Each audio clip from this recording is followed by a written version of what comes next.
സർവസൈന്യാധിപൻ യേശു, സർവ അധികാരിയാം യേശു, സർവനാമത്തിനും മേലെ സർവശക്തനാകും യേശു. സർവസൈന്യാധിപൻ യേശു, സർവ അധികാരിയാം യേശു, സർവനാമത്തിനും മേലെ സർവശക്തനാകും യേശു. രാജാതിരാജനെ കർത്താതി കർത്തനെ താൻ മാത്രം അമർത്യത ഉള്ളവനെ, വീരനാം ദൈവമേ അത്ഭുത മന്ത്രിയെ യാഹേ ഈ യുദ്ധം അങ്ങേക്കുള്ളത്. വീരനാം ദൈവമേ അത്ഭുത മന്ത്രിയെ യാഹേ ഈ യുദ്ധം അങ്ങേക്കുള്ളത്. സർവസൈന്യാധിപൻ യേശു, സർവ അധികാരിയാം യേശു. Praise the Lord. ഇന്നത്തെ അനുദിന വചനചിന്ത. Yet if any man suffer as a Christian, let him not be ashamed. ക്രിസ്ത്യാനിയായിട്ട് കഷ്ടം സഹിക്കേണ്ടി വന്നാലോ ലജ്ജിക്കരുത്. 1 പത്രോസ് 4 16 തിരുവചനം. 1 Peter chapter 4 verse 16. Yet if any man suffer as a Christian, let him not be ashamed, but let him glorify God on this behalf. ക്രിസ്ത്യാനിയായിട്ട് കഷ്ടം സഹിക്കേണ്ടി വന്നാലോ ലജ്ജിക്കരുത്. ഈ നാമം ധരിച്ചിട്ട് ദൈവത്തെ മഹത്വപ്പെടുത്തുകയത്രേ വേണ്ടത്. ആമേൻ. ഞങ്ങളുടെ പാറയും വീണ്ടെടുപ്പുകാരനുമായ കർത്താവ്, ഞങ്ങളുടെ അധരത്തിലെ ഓരോ വാക്കുകളും ഞങ്ങളുടെ ഹൃദയത്തിലെ ധ്യാനവും തിരുസന്നിധിയിൽ പ്രസാദകരമായിരിക്കുവാൻ പരിശുദ്ധാത്മാവ് ദൈവമേ ഞങ്ങളെ സഹായിക്കണം. അവിടുന്ന് അങ്ങനെ ചെയ്യുന്നതിനായി നന്ദി, അനുഗ്രഹിച്ചതിനായി സ്തോത്രം. യേശുവിൻ നാമത്തിൽ തന്നെ ആമേൻ. ക്രിസ്ത്യാനിയായിട്ട് കഷ്ടം സഹിക്കേണ്ടി വന്നാലോ ലജ്ജിക്കരുത്.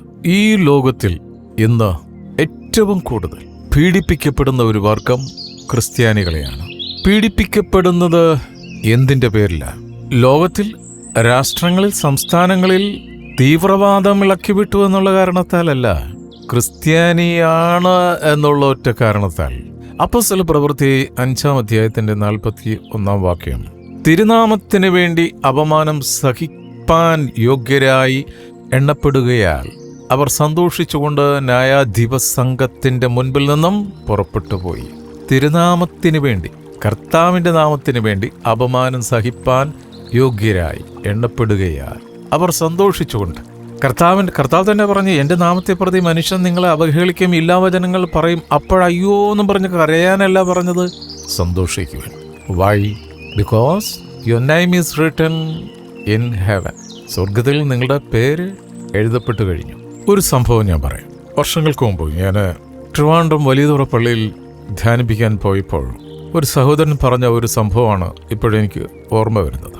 അദ്ദേഹം ഗൾഫിൽ ജോലി ചെയ്തുകൊണ്ടിരിക്കുമ്പോൾ അദ്ദേഹത്തിൻ്റെ കമ്പനിയിൽ അദ്ദേഹത്തിൻ്റെ അറബി പറഞ്ഞു, ജോലിയിൽ പ്രൊമോഷനും ശമ്പളവും വർധനവും തരാം, ഇസ്ലാം മതം സ്വീകരിക്കണമെന്ന് പറഞ്ഞു. അപ്പോൾ അവൻ്റെ റൂമിൽ 2 പേരുണ്ട്, 2 ക്രിസ്ത്യാനികൾ. അപ്പോൾ ഈ വലിയതുറ ഭാഗത്തുനിന്ന് പോയിട്ടുള്ള സഹോദരൻ പറഞ്ഞു, എനിക്ക് ജോലി പ്രൊമോഷനും വേണ്ട, ശമ്പള വർധനവും വേണ്ട, എനിക്ക് എൻ്റെ കർത്താവിനെ തള്ളിപ്പറയാൻ കഴിയത്തില്ല എന്ന് പറഞ്ഞു. എന്നാൽ കൂടെയുള്ളവൻ ജോലി പ്രൊമോഷന് വേണ്ടിയും ശമ്പള വർധന വേണ്ടിയും അവൻ ഇസ്ലാം മതം സ്വീകരിച്ചു. ഇസ്ലാം മതം സ്വീകരിക്കാതെ കണ്ട് നിന്ന വ്യക്തി കയറി ഇങ്ങു പോന്നു. മറ്റവൻ അവിടെ കണ്ടിന്യൂ ചെയ്തു. സംഭവിച്ചെന്താണെന്നറിയോ? കുറച്ച് ദിവസങ്ങൾക്ക് ശേഷം ഇവൻ്റെ കൂടെ ഉണ്ടായിരുന്ന ഈ വ്യക്തി, കർത്താവ് യേശുക്രിസ്തുവിനെ തള്ളിക്കളഞ്ഞ വ്യക്തി, അവൻ്റെ റൂമിൽ തൂങ്ങിച്ചത്തു. ഒരു നോട്ട് എഴുതി വെച്ചിരുന്നു, ഞാൻ എൻ്റെ കർത്താവിനെ ഉപേക്ഷിച്ചത് കൊണ്ട് എനിക്ക് മനസ്സമാധാനമില്ല, അതുകൊണ്ട് അവൻ തൂങ്ങിച്ചത്തു. എന്നാൽ കർത്താവ് യേശുക്രിസ്തുവിനെ ഉപേക്ഷിക്കാതെ കണ്ട് അറബിയുടെ മുമ്പിൽ യേശുവിനെ ഏറ്റുപറഞ്ഞവന് സംഭവിച്ചെന്താണെന്ന് അറിയണ്ടേ? നാളുകൾക്ക് ശേഷം അതേ രാജ്യത്ത് തന്നെ നേരത്തെ ആയിരുന്നതിനേക്കാൾ ശ്രേഷ്ഠമായ ജോലിയും മുൻപുണ്ടായിരുന്നതിനേക്കാൾ അധികമായ ശമ്പളവും ദൈവം അവിടെ അവന് കൊടുത്തു. നിന്ദിക്കുന്നവരുടെ ഇടയിൽ മാനിക്കുന്ന ഒരു ദൈവമുണ്ട്. ആ ദൈവത്തിന്റെ പേരാണ് യേശുക്രിസ്തു. Price the Lord. പാവവും വ്യഭിചാരം നിറഞ്ഞ ഈ തലമുറയിൽ എന്നെയും എൻ്റെ വചനത്തെക്കുറിച്ച് ലജ്ജിച്ചാൽ ഞാനും ലജ്ജിക്കും, ഏറ്റുപറഞ്ഞാൽ ഞാനും ഏറ്റുപറയും. അപ്പോസ്തല പ്രവൃത്തി എന്ന് പറയുന്നത് സഭാചരിത്രമാണ്. അതിപ്പോഴും എഴുതിക്കൊണ്ടിരിക്കുകയാണ്. ആ സഭാചരിത്രം ഇതേവരെ എഴുതി തീർന്നിട്ടില്ല.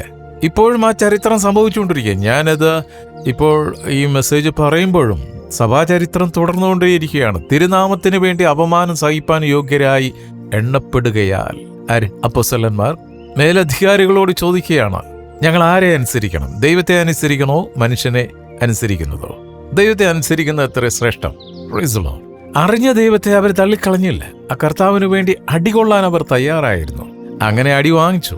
അതുകൊണ്ടാ പറഞ്ഞ്, തിരുനാമത്തിന് വേണ്ടി അപമാനം സഹിപ്പാൻ യോഗ്യരായി എണ്ണപ്പെടുകയാൽ അവർ സന്തോഷിച്ചുകൊണ്ട് ന്യായാധിപ സംഘത്തിന്റെ മുമ്പിൽ നിന്നും പുറപ്പെട്ടു പോയി. ഇന്നും ഈ ആധുനിക യുഗത്തിൽ കർത്താവ് യേശുക്രിസ്തുവിന് വേണ്ടി അടികൊള്ളുന്ന അനേക വിശുദ്ധ മക്കളുണ്ട്, അനേക രക്തസാക്ഷികളുണ്ട്. ഈ ലോകത്തിന്റെ നാനാഭാഗത്തും ക്രിസ്ത്യാനിയാണെന്നുള്ള ഒറ്റ കാരണത്താൽ തുറങ്കിൽ അടക്കപ്പെട്ടവരുണ്ട്, വലിച്ചു കീറപ്പെട്ടവരുണ്ട്. ഈ നൂറ്റാണ്ടിൽ തന്നെ നമ്മൾ ഈ മീഡിയയിലൂടെയൊക്കെ ക്രൈസ്തവരായ സഹോദരങ്ങളെ വലിച്ചു കീറുന്നതും കത്തിച്ചു കളയുന്നതും ചുട്ടരിക്കുന്നതും ഒക്കെ നമ്മൾ കണ്ടുകൊണ്ടിരിക്കുക. പീഡിപ്പിക്കും തോറും വർദ്ധിച്ചുകൊണ്ടിരിക്കുന്ന ഒരേ ഒരു സമൂഹം ക്രിസ്ത്യാനികൾ മാത്രമാണ്. അതാണ് സഭാ ചരിത്രം. 2 തിമോത്തി 1:12 വിശുദ്ധ പൗലോസ് പറയുകയാണ്, അത് നിമിത്തം തന്നെ ഞാൻ ഇതൊക്കെയും സഹിക്കുന്നു, എങ്കിലും ലജ്ജിക്കുന്നില്ല. ഞാൻ ആരെ വിശ്വസിച്ചിരിക്കുന്നു എന്നറിയുന്നു. അവൻ എൻ്റെ ഉപനിധി ആ ദിവസം വരെ സൂക്ഷിപ്പാൻ ശക്തൻ എന്ന് ഉറച്ചിരിക്കുന്നു. ഈ ഒരു ശക്തമായ തിരിച്ചറിവാണ് ഇന്ന് പല ക്രിസ്ത്യാനികൾക്കും ഇല്ലാത്തത്. പ്രത്യേകിച്ച് സഭയെ നയിക്കുന്ന ഏതാനും ചില സോകോൾഡ് അധ്യക്ഷന്മാർ. സ്തോത്രം. യേശുക്രിസ്തുവിനെ പരസ്യമായി ഏറ്റുപറയാൻ പലരും ലജ്ജിക്കുന്നുണ്ട്. എന്നാൽ മതസൗഹാർദ്ദത്തിന് വേണ്ടി പലരോടും ചേർന്ന് ഇങ്ങനെ കൈപിടിച്ച് നടക്കുന്നവരുണ്ട്. സ്തോത്രം. ഞാനത് വ്യക്തമായിട്ട് പറയുന്നില്ല, നിങ്ങൾക്കൊക്കെ പലർക്കും അറിയാം. ജാതികളുടെ മുമ്പിൽ മുട്ടുമടക്കുന്ന പല ക്രിസ്ത്യാനി എന്ന് പറയുന്ന ചില വ്യക്തികളുണ്ട്. അവർക്ക് ഈ പൗലോസിനെ പോലെ ബോധ്യമില്ല. ഞാൻ ആരെ വിശ്വസിച്ചിരിക്കുന്നു എന്ന് അറിയുന്നു. ഈ അറിവാ പലർക്കും ഇല്ലാത്ത. പക്ഷെ പേര് വലിയ 12 അടിയുടെ നീളമാണ്. പക്ഷെ ആരെ വിശ്വസിച്ചിരിക്കുന്നതെന്ന് അറിയത്തില്ല. അതുകൊണ്ടല്ലേ ക്രിസ്ത്യാനി നീ തമ്മിലടിക്കുന്നേ. ആരെ വിശ്വസിച്ചിരിക്കുന്നു എന്ന് പൗലോസ് പറയുന്ന പോലെ തൻ്റെ അടുത്തോടെ പറയാൻ പറ്റുമോ? അവന് കർത്താവ് യേശു എൻ്റെ ഉപനിധി എന്നാ പറയുന്നത്. പലർക്കും നിധിയും ഉപനിധിയും സഹനദിയും ഒക്കെ മറ്റു പലതുമാണ്. അതുകൊണ്ട് പൗലോസിനെ പോലെ ഇത്രയും തൻ്റെ ഇടത്തോടെ പറയാൻ ഇന്ന് പലർക്കും കഴിയുന്നില്ല. നമുക്കൊരു അവകാശമുണ്ട്. ഫിലിപ്പിയർക്ക് എഴുതിയ ലേഖനം 1-ാം അധ്യായം 29-ാം വാക്യത്തിൽ അത് പരിശുദ്ധാത്മാവ് എഴുതി വെച്ചിട്ടുണ്ട്.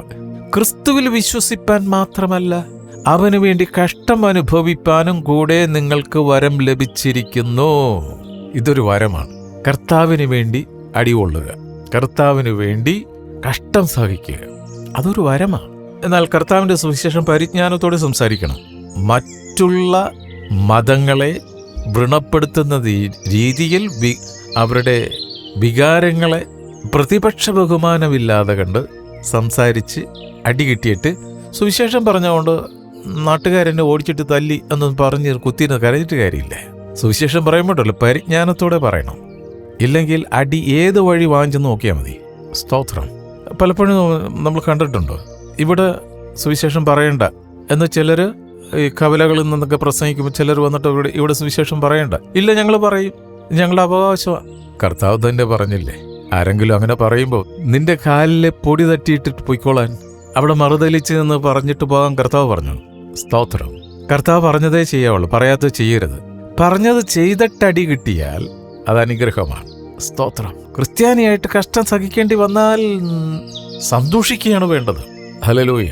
ഇന്ന് പലർക്കും ഗവൺമെന്റിന്റെ ആനുകൂല്യങ്ങൾ കിട്ടത്തില്ല എന്നുള്ള ധാരണ കൊണ്ട്, ചിന്ത കൊണ്ട് ആ ക്രിസ്തു അനുഭവത്തിലേക്ക് വരാൻ പലരും മടിക്കുകയാണ്.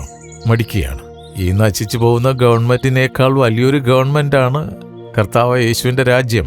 ആ രാജ്യത്തു നിന്നുള്ള ആനുകൂല്യം എന്ന് പറയുന്നത് നിന്റെ തലമുറയും വരാനിരിക്കുന്ന തലമുറയും 1000 തലമുറ അനുഗ്രഹിക്കപ്പെടുന്ന അനുഗ്രഹമാണ് ഈ കർത്താവിൻ്റെ നാമം വഹിക്കുന്ന ഓരോ മക്കൾക്കും ദൈവം തരുന്നത്, തന്നുകൊണ്ടിരിക്കുന്നത്, ഇനിയും തരാൻ പോകുന്നത്. ദൈവഹിതമെങ്കിൽ 1 പത്രോസ് 3:17 പറയാണ്, നിങ്ങൾ കഷ്ടം സഹിക്കണം എന്ന് ദൈവഹിതമെങ്കിൽ തിന്മ ചെയ്തിട്ടല്ല, നന്മ ചെയ്തിട്ട് സഹിക്കുന്നത് ഏറ്റവും നന്ന്. ആമേൻ. എന്നോട് ചേർന്നൊരു ആമേൻ പറ. ആമേൻ. ആ വചനം ഞാൻ ഒന്നുകൂടെ പറയാം. നിങ്ങൾ കഷ്ടം സഹിക്കണം എന്ന് ദൈവഹിതമെങ്കിൽ തിന്മ ചെയ്തിട്ടല്ല. വളരെ വ്യക്തമാണ്. സ്തോത്രം. ക്രിസ്ത്യാനി എന്ന് പറയുന്നവന് ഒരു സ്റ്റാൻഡേർഡ് ഉണ്ട്. ഒരു പ്രത്യേക ഇലക്ഷനാണത്, തിരഞ്ഞെടുപ്പാണത്. അവനൊരു അംബാസിഡറാണ്. സ്തോത്രം. ഇന്ന് പല രാജ്യങ്ങളും ഓരോരോ രാജ്യങ്ങളെ അംബാസിഡർമാരെ പുറത്താക്കുന്ന സമ്പ്രദായം വർദ്ധിച്ചുകൊണ്ടിരിക്കുകയാണത്. എന്നാൽ സ്തോത്രം, നീ യേശുക്രിസ്തുവിന്റെ അംബാസിഡർ ആണെങ്കിൽ ഒരു രാജ്യത്തും നിന്നെ പുറത്താക്കാൻ പറ്റില്ല. സ്തോത്രം. കാരണം എനിക്ക് നിനക്കും ശക്തി പകരുന്നത് നമ്മളെ അയച്ച രാജ്യത്തിലെ രാജാവാണ്. ആ രാജാവിന്റെ പേരെന്താ? കർത്താവ് യേശുക്രിസ്തു. അതുകൊണ്ട് ആ കർത്താവിന്റെ നാമം ധരിക്കുന്നു എന്നുള്ള കാരണത്താൽ ഉപദ്രവമേൽക്കുന്നെങ്കിൽ സന്തോഷിക്കണം. എബ്രായലേഖനം 12:2 പറയണ, വിശ്വാസത്തിന്റെ നായകനും പൂർത്തി വരുത്തുന്നവനുമായി യേശുവിനെ നോക്കുക. അപ്പോൾ ഈ ഒരു കാര്യത്തിൽ നമ്മൾ നോക്കേണ്ട ഒരാളുണ്ട്. Is our leader and is the only leader. ആ കർത്താവിനെയാണ് നോക്കേണ്ടത്. അല്ലാതെ ഭൂമിയിലെ ഒരു ഇടയനെ നോക്കരുത്, ഒരു ഇടയനെയും നോക്കരുത്. ഇടയ ശ്രേഷ്ഠൻ യേശുക്രിസ്തു മാത്രമാണ്. ശ്രേഷ്ഠ ഇടയനെന്നൊക്കെ ഭൂമിയിലെ മനുഷ്യനെ പറയരുത്.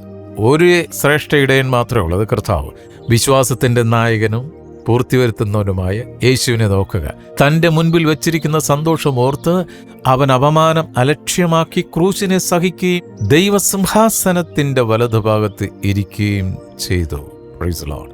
കർത്താവിന്റെ നാമം വഹിച്ചുകൊണ്ട് കഷ്ടം സഹിക്കേണ്ടി വന്നാൽ ഒരിക്കലും പിറുപിറുക്കരുത്, സന്തോഷിക്കുകയാണ് വേണ്ടത്.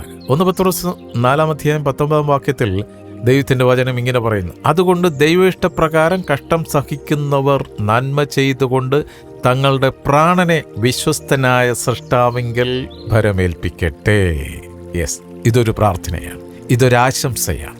സ്തോത്രം. അതുകൊണ്ട് ദൈവേഷ്ടപ്രകാരം കഷ്ടം സഹിക്കുന്നവർ നന്മ ചെയ്തുകൊണ്ട് തങ്ങളുടെ പ്രാണനെ വിശ്വസ്തനായ സൃഷ്ടാവിങ്കൽ ഭരമേൽപ്പിക്കട്ടെ.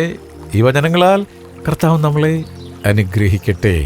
ക്രിസ്ത്യാനിയായിട്ട് കഷ്ടം സഹിക്കേണ്ടി വന്നാലോ ലജ്ജിക്കരുത്. Price the Lord. ഞാനൊരു ക്രിസ്ത്യാനിയാണെന്ന് അഭിമാനത്തോടെ ലോകത്തോട് വിളിച്ചു പറയണം, ലോകത്തോട് വിളിച്ചു പറയണം. സ്തോത്രം. നമുക്ക് പ്രാർത്ഥിക്കാം. ഹല്ലേലൂയ. സ്തോത്രം, സ്തോത്രം, സ്തോത്രം, സ്തോത്രം, സ്തോത്രം. സ്നേഹവാനായ പിതാവേ, അവിടുന്ന് വന്ന ഈ തിരഞ്ഞെടുപ്പിനായി സ്തോത്രം. അവിടുത്തെ പുത്രന് വേണ്ടി, അവിടുത്തെ പുത്രൻ്റെ മകനും മകളുമാണ് എന്നുള്ള ആ നാമം, ക്രിസ്ത്യാനി, ഫോളോവർ ക്രൈസ്റ്റ്, അവിടുത്തെ പുത്രനെ അനുധാവനം ചെയ്യുന്ന മകനും മകളും എന്നുള്ള നിലയിൽ ഞങ്ങളുടെ ജീവിതത്തിൽ ഞങ്ങൾ അനുഭവിക്കേണ്ടി വരുന്ന പീഡനങ്ങളെ സഹിക്കാനുള്ള ശക്തി ഞങ്ങൾക്ക് ഓരോരുത്തർക്കും നൽകുന്നതിനായി സ്തോത്രം. കർത്താവേ, അവിടുത്തെ രണ്ടാമത്തെ വരവിലെ നാളുകൾ അടുക്കും തോറും സ്തോത്രം, അങ്ങയ്ക്ക് വേണ്ടി, അങ്ങയുടെ രാജ്യത്തിന് വേണ്ടി ഞങ്ങളുടെ ജീവിതം പൂർണ്ണമായി തിരുക്കരങ്ങൾ സമർപ്പിക്കുന്നു. ഞങ്ങളിലൂടെ അനേക ആത്മാക്കളെ നേടുവാൻ ഞങ്ങളെ കുടുംബമായി, സഭയായി, സമൂഹമായി ഞങ്ങളെ എടുത്തുപയോഗിക്കണം. ഞങ്ങളായിരിക്കുന്ന ഇന്ത്യ മഹാരാജ്യത്തെ സമർപ്പിക്കുന്നു. ഇന്ത്യയിൽ നിന്ന് അനേക മക്കൾ ക്രിസ്തുവിനെ അവരുടെ രക്ഷിതാവായി സ്വീകരിക്കുവാൻ, സ്വന്തം രക്ഷിതാവായി സ്വീകരിക്കുവാൻ, ജീവനുള്ള ദൈവമായി അങ്ങേ ആരാധിക്കുവാനും ഓരോ മക്കളെയും അവിടുന്ന് സ്പർശിക്കണമേ. ഞങ്ങളെ പ്രാർത്ഥനാ സഹായം ആവശ്യപ്പെട്ടിരിക്കുന്ന ഓരോ മക്കളെയും തിരുക്കരങ്ങളിൽ സമർപ്പിക്കുന്നു. പ്രത്യേകിച്ച് കർത്താവേ, വാർദ്ധക്യത്തിലായിരിക്കുന്ന ഞങ്ങളുടെ മാതാപിതാക്കളെ സമർപ്പിക്കുന്നു. പൂർണ്ണ സൗഖ്യത്തിൻ്റെ കരം അവരുടെ മേൽ വെച്ച് അവിടുന്ന് അവരെ ആശ്വസിപ്പിക്കണമെന്ന് പ്രാർത്ഥിക്കുന്നു. ഞങ്ങൾക്ക് തന്നിരിക്കുന്ന തലമുറകളെ തിരുക്കരങ്ങളിൽ സമർപ്പിക്കുന്നു. ദൈവമേ, ഹല്ലേലൂയ. യൗവനത്തിൽ തന്നെ സൃഷ്ടാവിനെ അറിഞ്ഞ് അവിടുത്തോട് ചേർന്ന് നടക്കുന്ന വിശുദ്ധവർഗമായി മക്കൾ ജീവിക്കുവാൻ ഈ കാലഘട്ടത്തിൽ അവർ തെറ്റിപ്പോകാതെ പടചേർത്തവൻ്റെ ഇഷ്ടം നിറവേറ്റുന്ന യഥാർത്ഥ പടയാളികളായി മക്കൾ ജീവിക്കുവാൻ അവരെ സഹായിക്കണം. ഒരിക്കൽ കൂടി ഞങ്ങൾക്ക് തന്നിരിക്കുന്ന വയലുകൾക്കായി സ്തോത്രം. ഞങ്ങളുടെ ഓഫീസുകളെ അവിടെ നിന്ന് അനുഗ്രഹിച്ചിരിക്കുക സ്തോത്രം. ഞങ്ങളുടെ ബിസിനസ്സിൻ്റെ അതിരുകളെ അവിടെ വിശാലപ്പെടുത്തിയിരിക്കുന്നതായി സ്തോത്രം. ദൂരത്തും ചാരത്തുമായി ജോലിക്കായി, പഠനത്തിനായി പോയിട്ടുള്ള ഞങ്ങളുടെ മക്കളെ തിരുക്കരങ്ങളിൽ തരുന്നു. ബന്ധുമിത്രാദികളെ, സഹോദരി സഹോദരന്മാരെ കരങ്ങളിൽ തന്ന് പ്രാർത്ഥിക്കുന്നു. അവരായിരിക്കുന്ന ഇടങ്ങളിൽ നിന്റെ ഉള്ളം കയ്യിൽ വഹിക്കണമേ കർത്താവേ. ഏത് രാജ്യത്താണെങ്കിലും കർത്താവേ, താനൊരു ക്രിസ്ത്യാനിയാണെന്ന് ലജ്ജ കൂടാതെ ആയിരിക്കുന്ന സാഹചര്യങ്ങളിൽ ഏറ്റുപറയാനുള്ള ധൈര്യം, പരിശുദ്ധാത്മാവിൻ്റെ ധൈര്യം മക്കളുടെ മേൽ പകരണമേ. സ്തോത്രം. സ്കൂളും കോളേജിലും പഠിക്കുന്ന നിങ്ങളുടെ കുഞ്ഞുങ്ങളെ സമർപ്പിക്കുന്നു. കാലഘട്ടത്തിൻ്റെ ദുഷ്ടശക്തിയിൽ കുടുങ്ങിപ്പോകാതെ, നെറ്റിൽ കുടുങ്ങിപ്പോകാതെ, ഹല്ലേലൂയ, പരിശുദ്ധാത്മാവ് നൽകുന്ന സ്വാതന്ത്ര്യത്തിൽ മക്കൾ ജീവിക്കാൻ അവരെ സഹായിക്കും. ഇന്നത്തെ ഞങ്ങളുടെ എല്ലാ പ്രവൃത്തികളെയും അവിടുന്ന് അനുഗ്രഹിച്ചിരിക്കാൻ സ്തോത്രം. പ്രാർത്ഥനയും യാചനയും കേട്ടിരിക്കാൻ നന്ദിയപ്പാ. യേശുവിൻ നാമത്തിൽ തന്നെ. ആമേൻ, ആമേൻ, ആമേൻ.